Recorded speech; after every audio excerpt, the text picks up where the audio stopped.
This channel does not promote any violent, harmful, or illegal activities. All content provided by this channel is meant for an educational purpose only. SSC নিয়োগ পরীক্ষায় আবারও জালিয়াতির চেষ্টা হবে। রাজ্যে ওএসএসসির উদ্দেশ্য নিয়ে আশঙ্কা বিজেপি সাংসদ এবং প্রাক্তন বিচারপতি অভিজিৎ গঙ্গোপাধ্যায়। এসএসসির বিশ্বাসযোগ্যতা নেই, অন্য সংস্থাকে পরীক্ষার দায়িত্ব দেওয়ার দাবি তুলেছেন অভিজিৎ গঙ্গোপাধ্যায়। রাজ্য সরকার কেন বারে বারে এই ধরনের একটা কাজ করছে যাতে স্পষ্ট হয়ে উঠছে, এখন তো আরও স্পষ্ট যে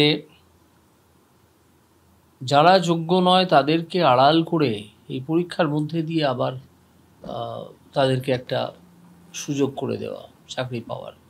এবং আমার ধারণা এই যে পরীক্ষা হতে যাচ্ছে এই পরীক্ষাতেও যথেষ্ট দুর্নীতি হবে। তাই আমার প্রস্তাব, যারা এই মামলা করছেন তাদের কাছে আমি আপনাদের মাধ্যমে পৌঁছে দিতে চাইছি আমার প্রস্তাব, যে এই পরীক্ষার আসল কাজ অর্থাৎ ওএমআর শিট সরবরাহ করা এক্সামিনেশন হলে এবং তারপর সেটা সংগ্রহ করে আলাদা সিল কভারে এটা